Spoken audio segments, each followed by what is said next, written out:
Blog Talk Radio.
Hello and welcome back to A Better World. This is your host, Mitchell J. Rabin, and I'm very glad you're joining us again today. Today we are going to be continuing a really interesting and popular theme here at A Better World that is just so near and dear to us all. Yup, that's right. It's food. What food do we put into our bodies? What food nourishes us? And what foods make us sick? These statistics on eating the standard American diet are abysmal for the idea of supporting health. In fact, what we find is it doesn't really support health at all, but quite the contrary, has led to endless amounts of statistically proven disease, from the arthritic degenerative conditions, cancer, yep, the worst, folks.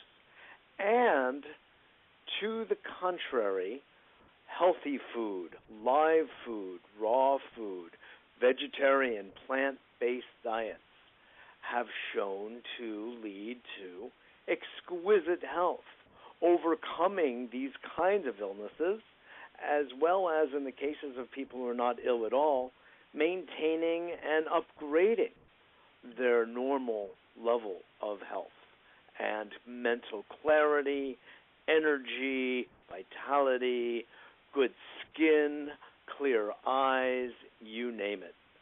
It's an awesome subject that really deserves a lot of attention, which is why we cover it regularly here on A Better World.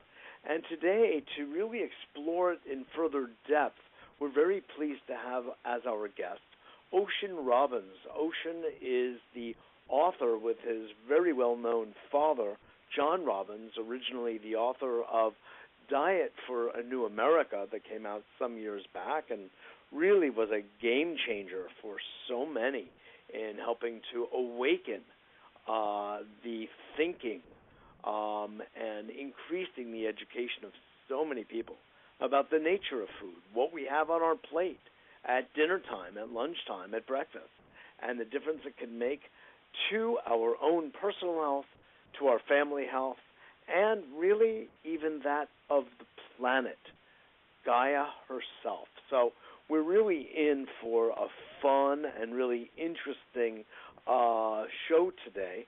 Ocean is the author of Voices of the Food Revolution, which is essentially an anthology with some really leading people. He, of course, did this, as I mentioned, with his father, John. And they describe it as having game-changing conversations. Isn't that appropriate? With Dr. Dean Ornish, Marianne Williamson, Joel Furman, Vandana Shiva, Raj Patel of Food First, and many others, Bill McKibben, Elizabeth Kucinich, Francis Moore Lope, who was on with us just last week, Neil Barnard, Dr. Neil Barnard, who was on last year with Ms. Bragg, if you remember, for those of you who listen regularly. So this is the subject of today. We're going to go deep. There is a Food Revolution Summit coming up that Ocean will tell us about, and you can all participate for free. So, Ocean, are you with us here at A Better World? Happy to be with you, Mitchell. So glad, so glad. You and your father are up to some very good work. You are also, I should mention, the co-founder and CEO of the 100,000-member Food Revolution Network, and you're an adjunct professor in Chapman University's Peace Studies Department. So interesting. Peace Studies. So are you using, Ocean, in that context, the role of food in peacemaking? Tell us a little bit about that. Well, there are a number of ways that food and peacemaking intersect, Mitchell. One is that, of course, food down through history has been a way of bringing people together. Breaking bread together, sharing a meal together is a form of disarmament and a message of peace and connection. And it is true, we all eat, and food is one of the fundamental things we all have in common. But there's another reason that food intersects with peace in the world, and it is the reality that right now we have a food system that is actually harming a lot of poor people around the world. And when you look at obesity and when you look at starvation, they're actually impacting a lot of the same communities. A lot of low-income communities where people either don't have enough to eat or don't have enough healthy food to eat. So they're filling up on the kind of junk, the sugars and highly processed carbs, foods, right? that are toxifying their body and making them sick. And so obesity rates are off the charts in low-income communities. And then around the world, of course, we have a problem with hunger, and it's a lot of the same foods driving both problems. Yep, exactly. Actually, you and I met about probably just under a year ago, Ocean, if I'm not mistaken at the time, at an event of the evolutionary leaders at the UN. It was actually housed at one of the African nations' consulates right by the UN, remember? Yes, absolutely. I don't remember exactly what country it was, but certainly I think it was the Nigerian embassy. And I've done a lot of work around the world. I've worked with leaders in over 64 countries. And here's one of the things I've noticed. Everybody eats. And it turns out that what we eat has when they're lucky, they're eating. Right. Right. Well, lucky. That's true. That's true. true. And it turns out that what we eat has a huge impact on whether or not there is food for everybody. Certain food choices actually have a higher ecological footprint, and it takes more land, more energy, more resources to fuel them. And when you look at the data on this, it becomes very clear that a meat-centered diet, like has become often normal in the United States, is just not sustainable for the majority of the world's people.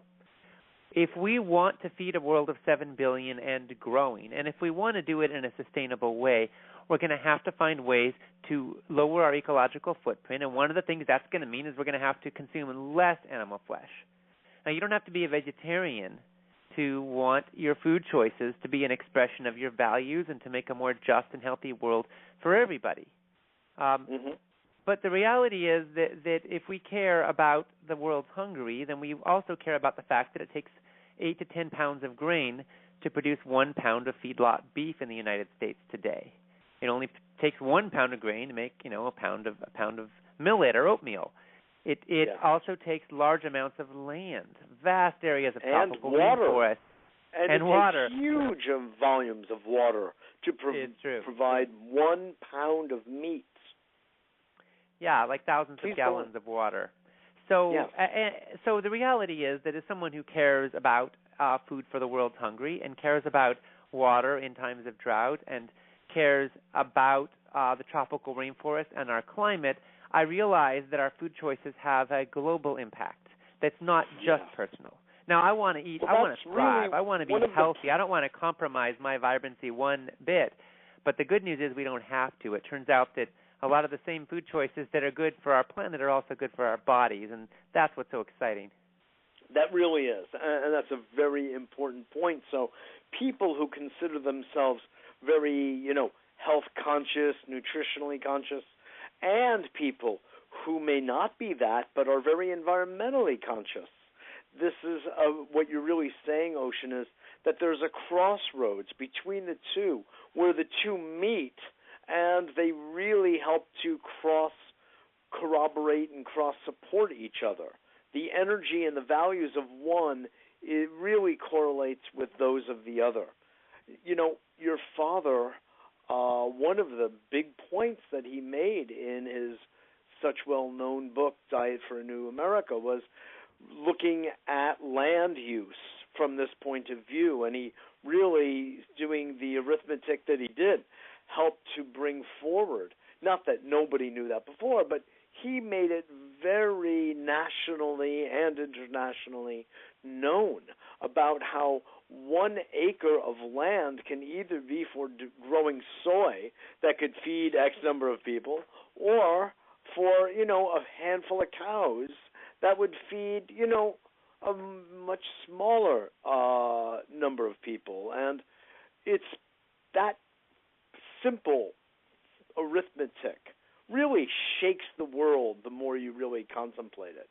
Talk more about that. Well, it's really true. It is indeed. You know? And the reality is that around the world, historically, people have generally regarded meat in most cultures as a garnish. And, you know, the vast majority of the world's people see it that way, but not the thing to base their diets around. And, of course, there are exceptions in very cold climates where in very arid climates where there just aren't plants growing. But for most of us who have the ability to access plants, it's just, frankly, a much more sustainable thing to have at the center point of your diet. And what medical research is showing us in no uncertain terms, Mitchell, is that we need to eat more plants. You know, we have epidemics of obesity, diabetes, heart disease, cancers, and many other diseases today that are growing fast and that are taking lives. We have more people living sick, living with chronic illness, than any population in the history of the world. Life expectancy has leveled off in the United States, but health expectancy has been going down, and obesity rates have been going up. Yeah. And it turns out that the most powerful thing you can do if you want to improve your health is to think about what you're eating, and not just think about it, but choose it consciously. Yeah. And here's the amazing news. You know, we've got a medical system that consumes 18% of our gross domestic product in the United States. It is the leading cause of bankruptcy for families. It's making a lot of our businesses uncompetitive, and it's actually pretty scary to think about the future of Medicare and the solvency of our federal government as these costs continue to rise. But what we really have is a disease care system, not a health care system. It's not about caring for or supporting health. It's about treating the symptoms of disease. When we reclaim our health, when we get informed and empowered about the power of our food choices, we can transform these statistics. Did you know that 3/4 of medical spending in the United States today is going to treat chronic illness, and that scientists estimate that at least 2/3 of that could be prevented with changes in diet? We can radically change the outcome, and statistically this is very good news for the future of our country, and individually and very personally it's very good news for the future of our lives. Whether you're looking at diabetes or Alzheimer's disease, whether you're looking at kids or elders or people of any age, the statistics are very clear. It is never too late to start moving in a healthier direction and to reap the benefits of it. That's very true. We are talking with Ocean Robbins, the co-author, co-anthologist with his father, John Robbins, of Voices of the Food Revolution. You can heal your body and your world with food. Paul McCartney says, quote, empowering. This book highlights ways to set a new pattern for the future of the planet.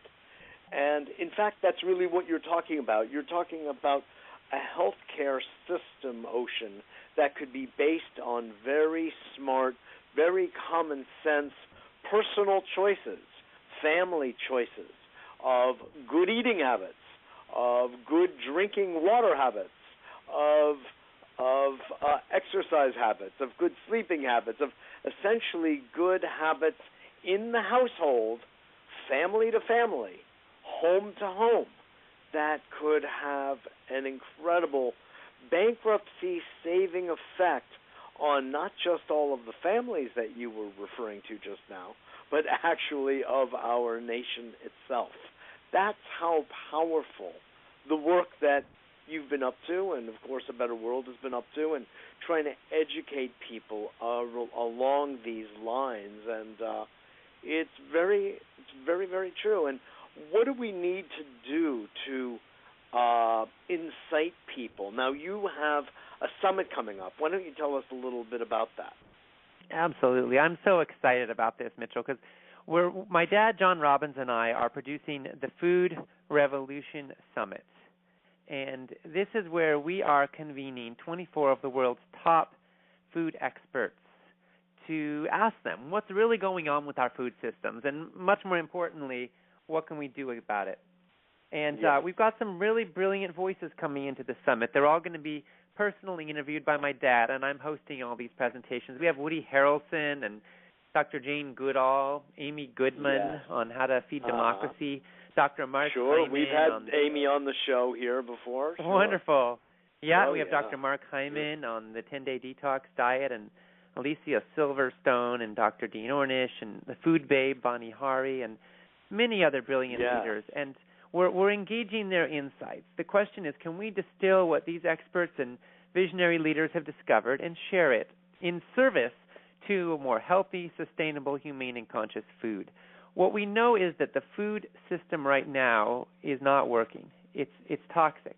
Our food is full of chemicals with names we can't pronounce, and hormones and antibiotics and toxic mumbo jumbo, right? And that's right. We know that it's causing illness. We know that 75% of the foods on our supermarket shelves and restaurant menus contain genetically modified organisms, and that there's considerable concern amongst many scientists about whether these are actually proven safe.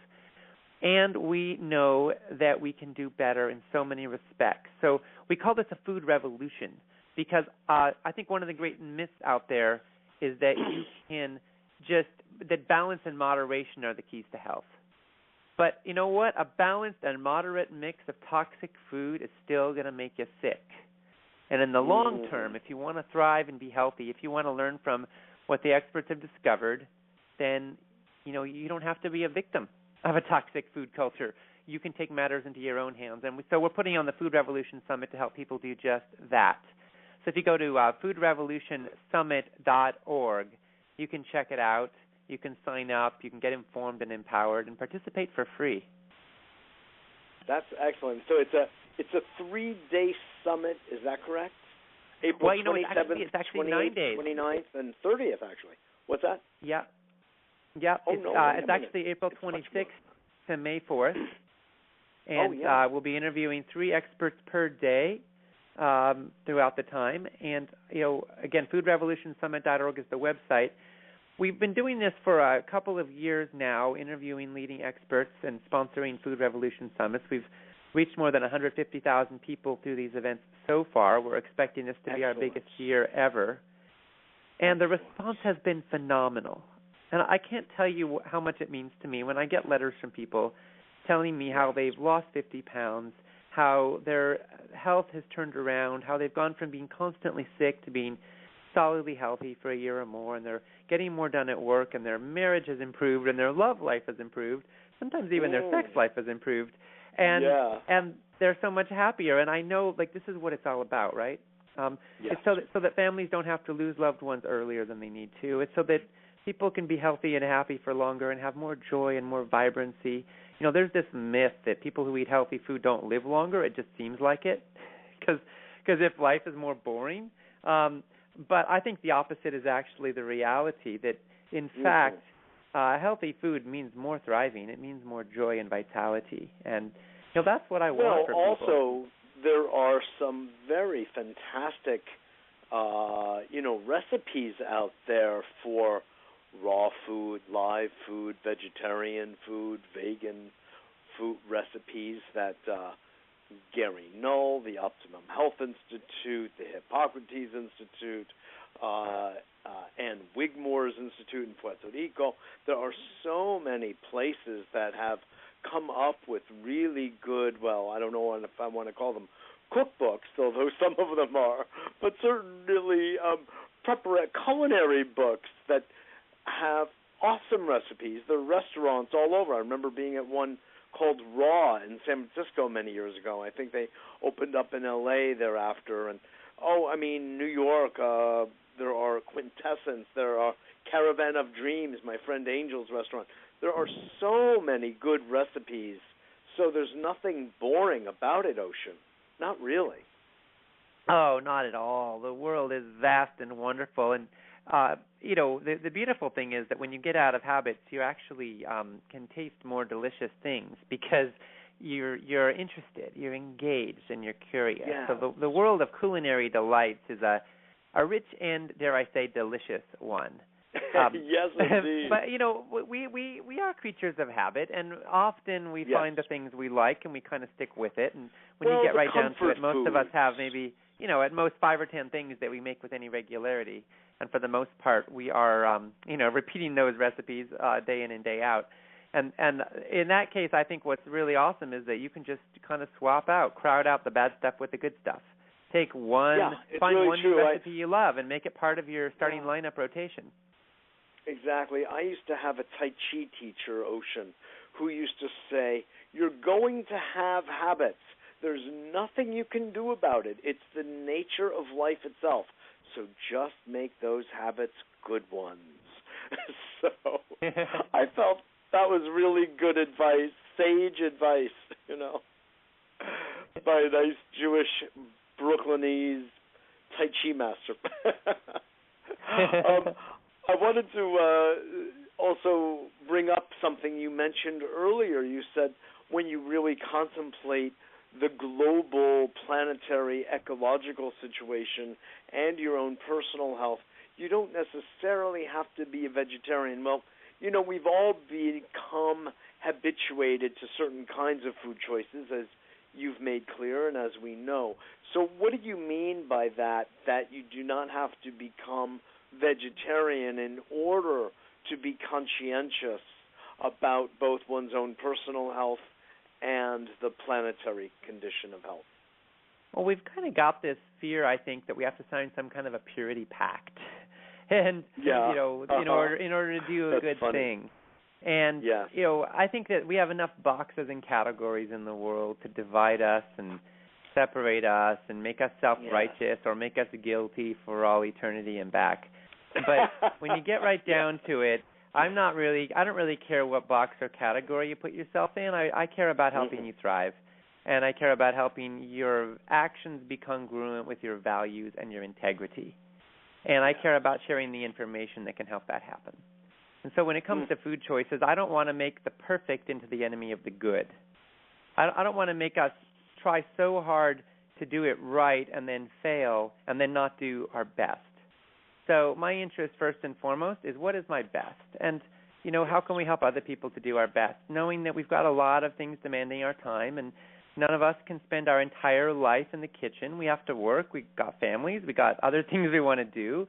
And so my interest then becomes, in that context, how can we make the best of it? And I can create a really healthy, joyous relationship with food that will serve us. And unfortunately, the ready-made options, the fast food culture, the stuff that's readily accessible in every convenience store in America is, for the most part, dare I say it, crap. I mean, it's full of chemicals with names we can't pronounce and sugars that are added and toxic, and it is wreaking a terrible price on our lives, on our kids, on our families, on our world. So it does take some doing to break out of that and create other ways. The good news is that every step you take to build a new food culture is not just for you. It's actually changing the way that food is handled in your community. You're increasing demand for healthy food, and you're showing your friends that you can eat healthy food, and they get inspired by that too. I think it's a wonderful thing how often ripples go out. And when you're standing for something you love and you believe in, you won't just change your life. You will ultimately change the lives of a lot of people you love. Yes, it's really true. We are speaking with Ocean Robbins, the co-author and co-anthologist of the book with his father, Voices of the Food Revolution. You can heal your body and your world with food, and his father and he are sponsoring yet again a Food Revolution Summit, and the information is at their website, foodrevolutionsummit.org. It's for free, folks, although they do have some other kinds of packages which you can get. But you can also attend the summit. It's all virtual from anywhere in the world. And we do have listeners from all over the world. So tune in and learn more about participating and listening and learning. It can really be life-changing. As you were saying before, talking about life-changing, why don't you tell us the so interesting story, Ocean, of your own family, your grandfather, and the story of your father growing up in a family with an ice cream cone-shaped swimming pool in the backyard and all of that. It's a very inspiring story. Absolutely. Well, growing up, I do come from an interesting family. My grandfather founded Baskin-Robbins Ice Cream Company, 31 flavors. And my dad was groomed from early childhood to one day join in running the family company. And he grew up eating a lot of ice cream. In fact, I sometimes joke that, my grandfather sold more ice cream than any human being who's ever lived on this planet. And my dad probably ate more ice cream as a child than any kid who's ever lived on this planet. Oh, my Sometimes God. ate it for breakfast. And then when did he really have it for breakfast too? Yes, he did. Yes, he did. Oh my God! When he was in his early 20s, he was offered the opportunity to join his father in making this company his life's work, and he said no. And he walked away from any access to the family wealth to follow his own rocky road, as we say in my family. Yes. And he ended up doing so because his own uncle, Bert Baskin, had just died of a heart attack. He was becoming aware that while an ice cream cone won't kill anybody, that eating large amounts of sugar and dairy products can take a toll on the health of a person's life. He had just seen it with his own uncle. And he did not Who was obviously the partner of his father. Yeah, so Bert Baskin and Irvin Robbins founded Baskin-Robbins Ice Cream Company. They ran it together. But then my dad's uncle, Bert Baskin, had this heart attack, and so he was no longer able to stay with the company, and that's actually what precipitated, my grandfather's decision to need to sell the company or keep my dad on as a partner. My dad said, no, I need to go my own way. He didn't want to spend his life selling a product that wasn't going to contribute to people's health and wellness. So we ended up moving with my mom to a little island off the coast of Canada where they built a one-room log cabin, grew most of their own food, and lived very, very simply. I was born in that cabin to parents who were doing yoga and meditation for several hours a day and calling their kid Ocean. In time, my dad ended up becoming a best-selling author. He wrote books. He's written many books that have sold millions of copies about how our food choices affect our health and our world. The media had a whole lot of fun with his story. They called him the rebel without a cone. The interesting turn of events was that I remember when he came up into popularity. I actually grew up with one of the children of the Baskin family myself in Westport, Connecticut. My friend Matthew Fink, his mother, was a Baskin. I don't remember exactly how, but so I remember hearing the stories about the family way back when I was a child myself. It just so happened. So it's interesting. Right. Isn't that funny? Let me close that loop for you. Let me close that loop for you, Mitchell. So my grandfather, in his early 70s, was experiencing some pretty serious health challenges. His doctor told him, Mr. Robbins, you've got high blood pressure, you've got serious diabetes, you're going to have to take these medications for the rest of your life. You're a very sick man. You don't have long to live. And they told him he should probably get his affairs in order. He ended up, though, his doctor gave him a copy of my dad's book. And lo and behold, he read it. Diet for a New America was the book that his doctor gave him. And my grandfather ended up reading it and taking its advice. He transformed his life. He went to a more plant-strong diet, and he got major changes. He lost 25 pounds. He got off his blood pressure and diabetes medications, and his golf game improved 7 strokes. He wound up living another 15 healthy years. And on his deathbed, when his age finally did catch up with him, he said to my dad and I, he said, "Thank God some of us have lived long enough to learn a few new things." Oh. And I wonder if you can imagine how much courage it would take for a man who's built his life and his reputation and his considerable fortune selling ice cream to end up giving up ice cream, changing his life and diet dramatically, getting these kinds of results, and then thanking the renegade son who walked away from his life's work and his great achievements. Phenomenal courage that would take, and I admire him so much for that.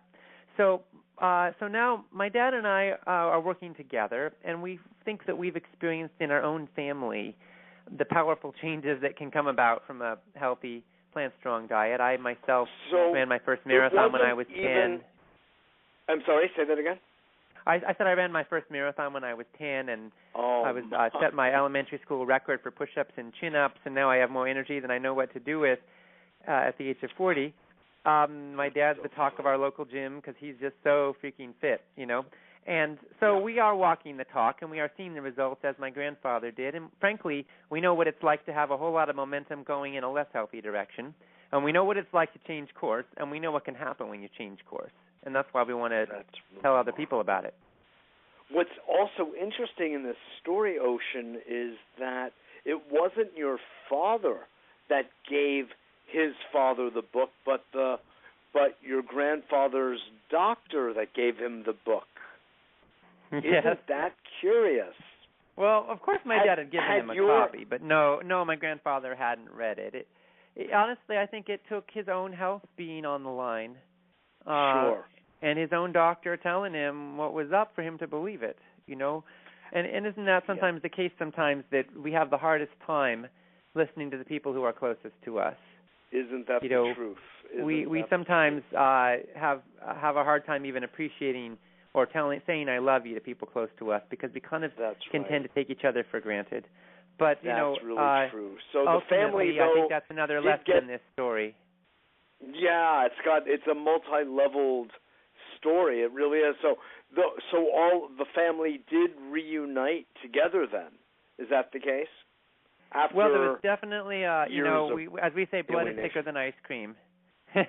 there was a lot of healing. My grandfather, to his deathbed, was not of the same culture or political mindset as myself. We saw things very differently, but there was love there, and ultimately that's probably the most important thing. And appreciation and respect.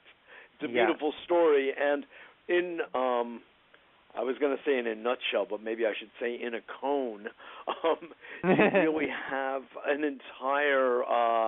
It's an entire story of how people can morph and evolve from the standard American diet, and even having a child's delightful best breakfast of ice cream, in fantasy, go all the way from that extreme to a powerfully healthy diet, and watching the changes in one's body and therefore family just change so much that you ultimately brought the biggest ice cream guy in the world around to, you called it a plant-strong diet. Is that what you said? Yeah, that's my favorite terminology. That's a really interesting phrase, yeah. Yeah, and I'm advocating for more plant-strong food, more local food, more organic food, more non-GMO food, more fair trade, more, sustainable agriculture. I think farm workers should be treated better. I think that those who eat animals, we need to treat the animals a heck of a lot better than we are right now.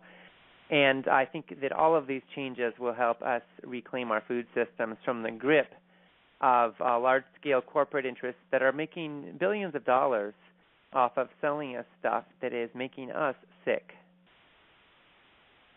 It's so true. It's so true. And it's all been industrialized food. These are two words that really don't belong together in the same sentence, but we have become accustomed to this notion of agribusiness and monocropping, and there's something so distasteful, no pun intended, about that yet the younger people coming up into our world don't even know a life of having food right from the farm onto the table, or indigenous cultures are losing their culinary expertise, really, of food, from the tree. I mean, I know about this. I've traveled the world. I've seen the cultures. I've known people who live. I've eaten in homes in India and in South America and Asia where, it's real food, real coconuts, real everything, and this is the way they live. Fish caught and immediately put on the plate. It's an entirely different relationship to the natural world, and then come to America, not even Europe until more recently, come to America, and you have it's all been taken over by industry, by the Monsantos of the world, and DuPont and the rest of them. And what DuPont is, these are both chemical companies. What are they involved in food for? But, I sound naive. Of course, I know. They have chemicalized our food sources, and they've chemicalized our language, really. It was as recent as this morning I was listening to, I think it was Democracy Now! With Amy Goodman, and someone said that chemicals are considered innocent until proven guilty.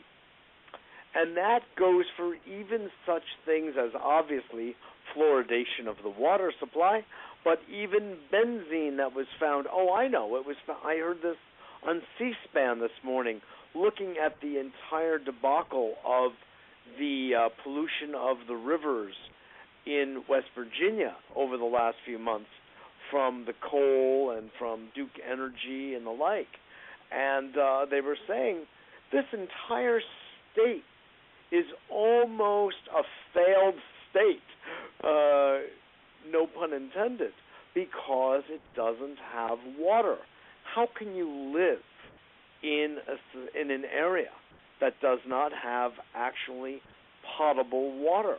And think of what happens to the land values and to the real estate values and to everything. What are you going to do? Drink out of plastic water bottles for the rest of your life?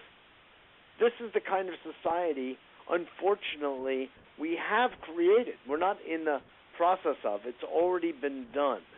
And, I mean, this is just a way of circling back to thanking you and your father and the many, many others that are attending your summit, that are in your book, that are actively engaged in educating people about the toxicity of the food chain at this point and how important it is to, in a sense, liberate ourselves from it so we can go back to a healthy relationship with the land, with local economies and farmers, and come back to true pleasure and enjoyment, as well as, needless to say, nutrition from the food we eat.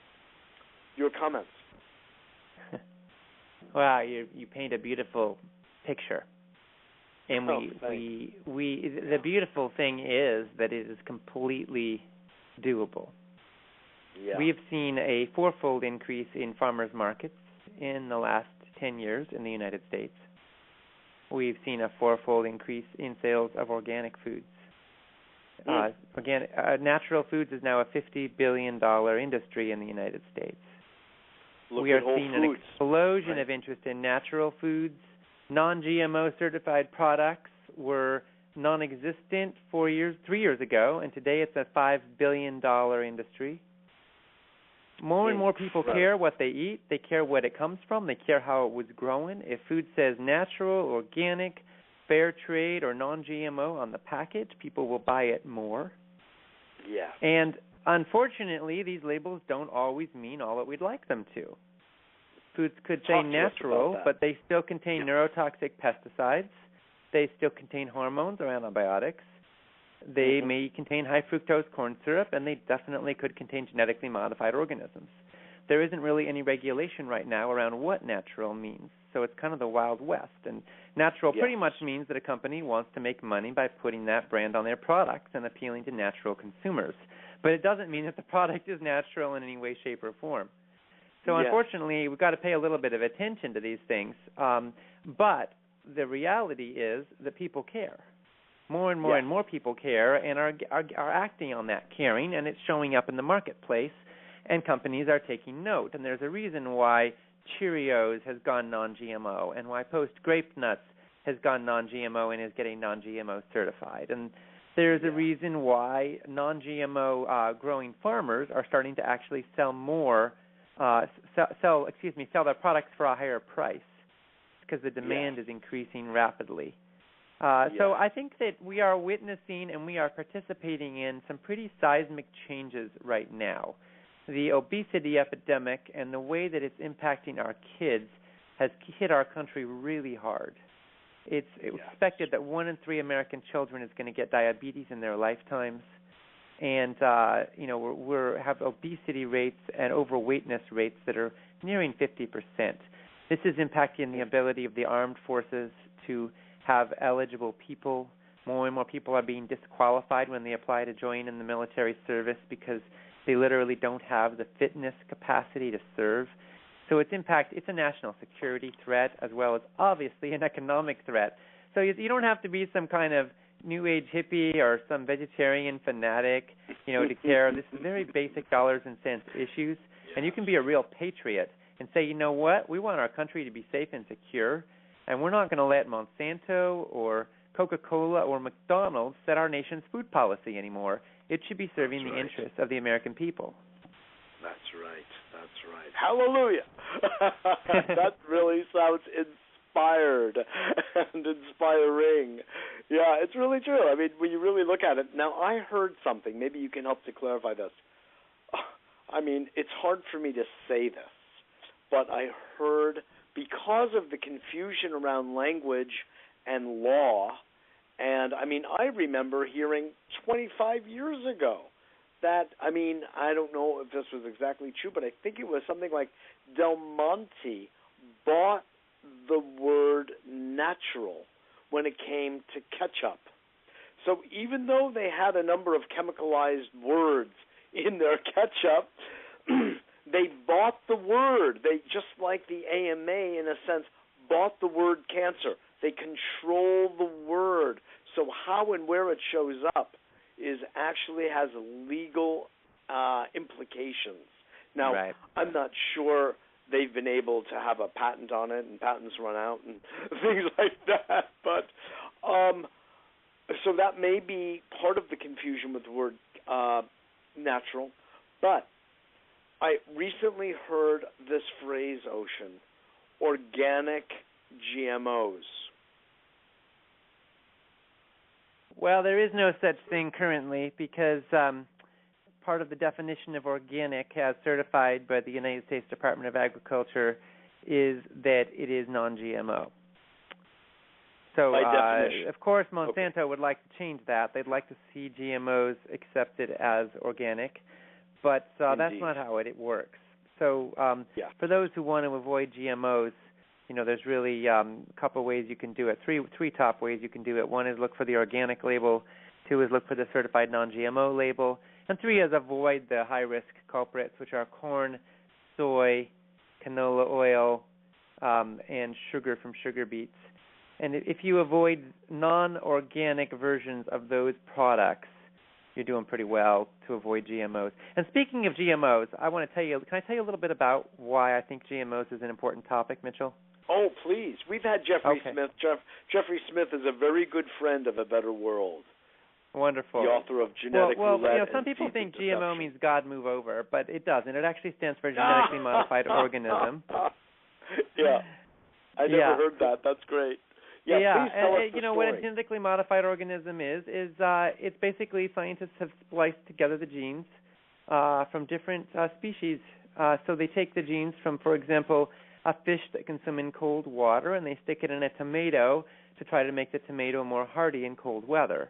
Or they stick the genes from a virus or bacteria that is resistant to herbicides into soy or corn, and then they can spray herbicides on the field, and the weeds may die, but the soy or corn will stay standing.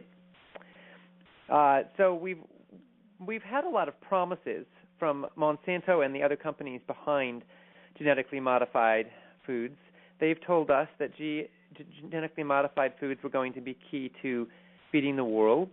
They would lead to higher yields, more drought-resistant crops, that they would lead to better nutritional profiles, and that they would even lead to better flavor. I wish that was true. I really, really do. But unfortunately, we've had GMOs in our food supply for about 20 years now. The amount of planting has expanded considerably over the course of that time. And what we are seeing is none of those traits have been delivered. What we're actually seeing is that genetically modified crops are not getting higher yields, they're not more drought resistant, they have no higher nutritional profile, and they're not better in any flavor perspective at all. They offer no benefit to the consumer.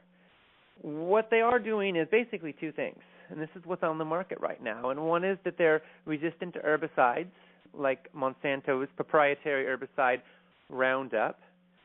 And the other is that they actually produce a toxin in every cell of the plant called Bt, which is a pesticide. So these plants are literally registered with the EPA as pesticides. So we've got living pesticide factories, and we've got the ability to resist massive dosings of herbicides. We're seeing more and more use of herbicides and pesticides in our agriculture, and GMOs are driving it. It's a scary thing because we're also polluting our land, our waters, even our air. A recent study found that most mother's milk contains high levels of glyphosate, which is the active ingredient in Roundup. It's in our world, it's in our environment massively. Yes. And this is a little frightening because we don't entirely know what the impact of all this glyphosate is. But we do know that in the last 20 years, as rates of glyphosate have been increasing dramatically, as consumption of GMOs has been increasing dramatically, in those same 20 years, we've seen a massive increase in autism rates. They've increased almost fivefold. In those same years, we've seen a massive increase in food allergies and, in fact, a tripling in hospitalizations for food allergies just in the last 15 years in America. We've seen a rapid growth in all kinds of digestive problems, people who are allergic to wheat and other foods. And correlation does not equal causation. We don't know for a fact that GMOs are connected to this, but I'll tell you what we do know. The correlation is strong, and when a correlation is this strong, I think it bears further study. And it's hard to study right now because we don't have labeling. So that's why a lot of people have been organizing, saying, you know what, we should have labeling of GMOs so that the American people can make their own choice about what they want to eat. There's labeling in 64 other countries. There's labeling throughout all of the European Union. Why not in America? Yes. So when you say that it's a horrible story that you just told, and I am familiar with it, and it actually goes beyond that, frankly. The tests on lab animals with GMO foods versus non-GMO foods have shown us positively the negative medical physiological effects that GMO foods have over time. So there are lots of question marks, and I appreciate the conservative point that correlation is not causation, but there have been enough tests to show there are causative factors in GMO foods. And it's so interesting to just respect our gut-level intelligence, which is a lot of what we're talking about here today, this notion that when people are offered a GMO plate of food versus one that's not, or a GMO vegetable versus or salmon or something, then one is not, they always go for the one that's not. What does that mean? That tells us you know, what it means is that people we have care. an instinctive knowing that that is not the way to go. There's something out of nature, beyond nature, unnatural about it. Yes. Completely true. You know, and that's the wonderful thing. You know, you can count on most people most of the time to do what makes sense to them. So I think Winston Churchill said, you can always count on Americans to do the right thing after they've exhausted every other available option. That's right. but sort of the way he talks about democracy, too. Yeah, right. But the bottom line really is true. that most people, most of the time, you know, we don't want to be sick. And That's we don't want our loved ones to be sick. And, you know, when you really correlate eating toxic food, not with having fun or doing what's easy or taking care of yourself, but instead with sickness, then it changes the whole conversation. And we say, well, I'm going to have a treat. I'm going to go, you know, have this candy bar. It's a treat for myself because I love myself and I want to reward myself for a job well done. But we wouldn't think like, oh, I want to reward myself by giving myself diabetes, cancer, heart disease, increasing my chances of obesity, making myself have lethargy and impotence. We wouldn't say that. Yes. But if we thought of it in those terms, then we might say, I want to reward myself with broccoli and spinach today and some cabbage because I want to have more energy tomorrow and I want to have more bounce in my step and I want to feel lighter and more clear in my mind. So the reality is that when we can shift the way we think about it, we get radical change. And I've got to say, part of the challenge is that we have tens of billions of dollars being spent on advertising for food products around the world, and most of that is going to ads for junk food. That's so right. It's sometimes a bit of an uphill battle to reverse the highly effective subliminal messages we've absorbed, which have normalized eating crap. You know, to put it bluntly. Now I think you're on, you know, being rational is something that advertisers and marketers learned doesn't work. And even those of us who are seeking who blow the whistle on, let's say, right habits of food and lifestyle altogether, we know the rational argument just doesn't work that well. It has to be kind of jazzed up with a little sex, with a little entertainment, with a little humor. You know, it's just because that we're right-brained and left-brained, and our left brain just won't get the whole story. But what you're saying now is to get underneath the subliminal messaging, to get underneath the advertising. And when we see that all we are in the eyes of the economic forces is we're just a bunch of lab rats and a bunch of consumerists, all we are is consumer. I'm not just using the word consumer, as you can tell. We're consumerists, as though it's a religion called consumerism. Have you ever heard that religion? Oh, yeah. It's very popular in the United States. And when we look at it that way, Ocean, we say nobody wants to feel like a pawn in someone else's chess game, and that can be very empowering for people to say, I want to get out of that yoke.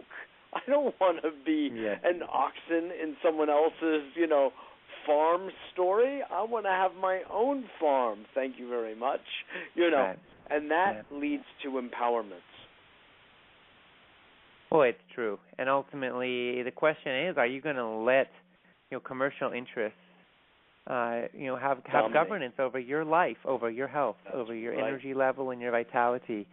And the food revolution is about reclaiming our lives from the grip of industrialized corporate agricultural system that is honestly being supported by our government. I mean, our government is literally subsidizing the junk food industry and enabling it, and that's because those same interests that are making money from the status quo are also funding a government campaign system that is keeping the status quo in place.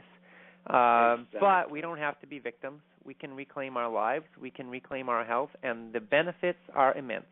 The food revolution is available to anybody at any stage. You can always take steps and find and reap the benefits. And if you go to foodrevolutionsummit.org, you can join us and join our summit and get involved and transform your life. That's wonderful, Ocean. I just want to thank you and your father and all of your colleagues so much for the good work that you are continuing to do in raising people's awareness and giving them, how shall we say, forks over knives. You know, it's really, really important. And by the way, it should also be said that so many of the woes of so many people in our country are economic in nature, and they only get worse when people continue to support the junk food industry and bad eating habits and corporatized food production. But the more we turn back to something you were saying earlier about supporting local economies, everything changes. We really start to get healthier, which means we can earn more money, our minds are brighter, and we can pull ourselves out of, for those who are in a poverty cycle, let's say, you know, by spending actually a little bit more money on nourishment for organic foods, actually could pay much higher dividends. So you're accomplishing two things at once. You yourself are getting healthier, and you are divesting from further supporting an industry that is polluting us. You get that double edge? It's wonderful that we get to be a part of this transformation. It really is. It really is. Yep. And give your website one more time for the summit. I will. foodrevolutionsummit.org is how you can join us, join the Food Revolution, get informed and empowered with some of the top food experts on the planet. Really hope that you'll join us. And more important, I hope you'll join you. I hope you'll take a stand for your own health and your own thriving. Yes, indeed. That's wonderful. And the dates of the summit again are? April 26th to May 4. But whenever you're hearing this, you can always jump in and join us because we'll keep that website fresh and alive with new content and resources to help empower you. That's great. Well, I'd love to be part of it one of these days, one of these years. I'd love to participate in some form or another. I'd be glad to, because we really do a lot at A Better World to support this revolution. And many of our guests are people who are in your book and are connected to the food revolution that you guys are helping to spearhead. So thanks so much. Really appreciate Absolutely. it. Thank you, Mitchell. Sure. Absolutely. Take care now. You too.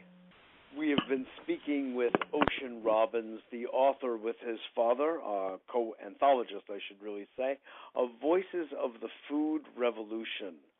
You can heal your body and your world with food. And we just spent the whole show talking about food empowerment, eating well, eating healthy, and you were able to tell that there was no, self-righteousness about this, and no, how do they say, food Nazism. That's not it. He used a very interesting phrase, Ocean did, of plant strong. So if you're a meat eater or a fish eater or a poultry eater or what have you eater, the point is to start to shift the proportions of what it is you eat, and if you are eating meat-based types of foods, that you make sure they're from good, healthy, grass-fed types of cage-free sources as best you can, and that more than anything, you move toward more fruits and vegetables and grains and sprouts, and there are plenty of recipes that will titillate you. I know, because I've been to places like the Optimum Health Institute, and I've gone through the series of the cleansing and the learning and the using of creative use of vegetables and all of these natural food sources for making utterly, completely delicious, nourishing, healthy, and really tasty kinds of culinary delights.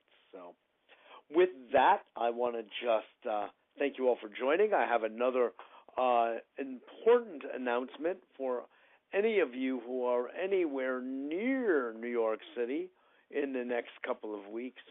We have something on our website, the Planet Earth event. It's sort of the Day of International Peace. I'm looking for it now to share with you. Planet Heart, in association with We the World, I Move International, A Better World, the 8th Annual World Peace Earth Day celebration, Awakening Humanity's Consciousness for a Better Planet, which is Thursday, April 24th, between 4 and 11 p.m. Yes, it's in the middle of the week, and yes, it starts around 4. We'll have 2 panels, a peace panel and an earth panel, and yours truly will be moderating the earth panel. My dear colleague and friend Paul Slakis of Good News Planet will be moderating the peace panel, and wonderful people, Deborah Moldau, my dear friend from the World Peace Prayer Society, Suzanne, co-founder of Universal Peace Day, Reverend Susanna Bastarrica, founder of the annual Vigil for International Peace and Ecology, I Move, also known as Christine Marie, Wellness Through John Connors and Kirill Ravensong, Conscious Disruption, I'm still getting to know them, and then my panel, Mother Earth is Calling, at just before 7 o'clock on April 24th, with panelists, Grandmother Bishop Ligia Maciel de Castro, who is a Native Elder spokesperson for this event. She's been part of them year after year. My good colleague and friend Rick Olfick, founder of We the World and the We Campaign. Michael Wynn, president of Healing Tao USA, my Dharma brother, internationally renowned speaker, author, and teacher of Taoist ways. We've been all over the sacred mountains of China together a couple of times. Very dear, close friend. Laurel Retzke, who I still don't know yet, who is involved in different kinds of crystal healing and the like. So we're really going to have a very special evening. If you go to the website, World Peace Earth Day 2014.com, World Peace Earth Day 2014, or just go to abetterworld.tv where you want to sign up for the newsletter anyway. If you are not yet getting it, all the information is there, and I really do hope that you can join us that evening. And also, May 2nd through 4th, up at the Shivananda Yoga Ashram, or also known as Yoga Ranch, I'll be teaching a course in workshop in Qigong and therapeutic theater. So please know you're welcome for a beautiful weekend up in the Catskill Mountains in Woodburn, not far from Ellenville in the gorgeous Catskills. It's a great time of year to be up there for some yoga. I'll be teaching the Qigong and the therapeutic theater, which is essentially a way of learning a higher level conscious communication that becomes authentic and fun and meaningful, purposeful, all at the same time. So that, again, is on our website, website at betterworld.tv. I believe, I will have to check. It's certainly in our newsletters. So if you would turn to our newsletter, a Better World newsletter, only out once a week for free. You can sign up for it on our website. Last announcement for now is Higher Brain Living with Dr. Michael Cotton, who is here at the New Life Expo about 4 weeks ago. Will be returning to the East Coast from the Midwest for an event, a conference, an expo in New Jersey, the Mind, Body, Soul, is it? Expo? Mind, Body, Spirit. Oh, there we go. Mind, Body, Spirit. And then he'll be circling back to New York on May 8th, 9th, and 10th, a demonstration at the Meta Center, 214 West 29th Street on May 8th. So put this down in your calendar. It will be special. Michael is, one of my new heroes because he is doing something about increasing our vibrancy in the prefrontal cortex that makes us smarter, that makes us more telepathic, that makes us more compassionate and more brotherly and sisterly with each other, increasing kindness and giving us the kind of fulfillment of human potential that we've all been looking for. It's our internal evolutionary impulse to want to fulfill all that we've got inside us and bring it to the outside. So, again, that's May 8th, Thursday night at the Meta Center, demonstration of higher brain living with Dr. Michael Cotton. Again, all the info is on our website, where we also have the harmonic energetic balancing program, which through a photograph, a holographic representation of yourself, you can receive energy, thousands of frequencies that are affecting you from wherever you are. It's a form of remote healing.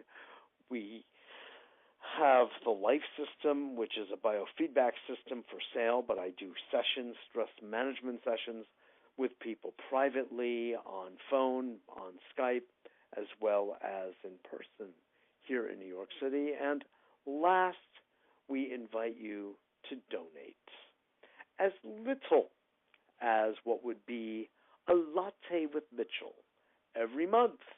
We'd appreciate it if there's a donate button if you want to keep us on the air and keep us going, or even better, or along with, send us sponsors. Tune us in to those involved in holistic health and wellness, the food movement, the environmental movement, the green movement, the eco movement. These are our bailiwick here at A Better World, or publishers who publish books on these kinds of subjects. So please join us. So glad to have you part of our A Better World family here. We're on the air every Wednesday on Blog Talk Radio at 6 p.m.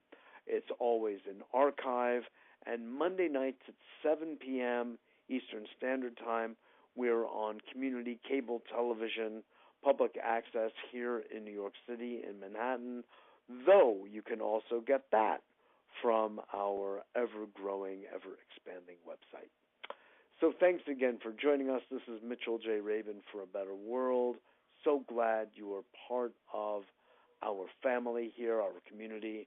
And also, last thing, I will be restarting a show on Progressive Radio Network on Progressive Film Review.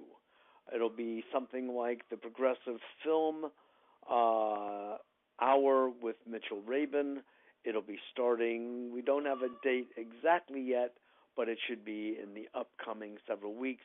Stay tuned to our website, and indeed, you will be informed. Thanks again, and I look forward to seeing you all